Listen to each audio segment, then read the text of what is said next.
بسم اللہ الرحمن الرحیم۔ السلام علیکم ناظرین، آپ دیکھ رہے ہیں امان ٹی وی یوٹیوب چینل۔ خبر شامل کرنے سے پہلے ایک گزارش ہے، ہمارے چینل کو سبسکرائب کر لیں، ویڈیو کو لائک کریں، بیل آئیکن کو پریس کریں تاکہ خط نہیں آنے والی خبر کا نوٹیفیکیشن پر وقت آپ تک پہنچ سکے۔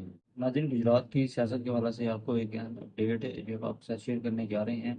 تحریک انصاف کے رہنما سابق وفاقی وزیر چودھری مونس الہی کی جانب سے ایک اہم بیان سامنے آیا ہے۔ حال ہی میں پی ٹی آئی کی جانب سے ضمنی الیکشن میں حصہ نہ لینے کا اعلان کیا گیا، جس پر سابق وفاقی وزیر چودھری مونس الہی کا کہنا تھا کہ جس نے عمران خان کو یہ مشورہ دیا ہے کہ ضمنی انتخابات کا بائیکاٹ کرنا چاہیے، اس نے بہت غلط مشورہ دیا ہے۔ ہمیں ہر سیٹ پر لڑنا چاہیے، اگر کسی نے دھاندلی کرنی ہے تو کرے، ہمیں مقابلہ کرنا چاہیے، آخری گیند تک لڑنا ہے اور پیچھے نہیں ہٹنا، یہ کہنا ہے سابق وزیر اعلیٰ پنجاب چودھری پرویز الہی کے صاحبزادے چودھری مونس الہی کا۔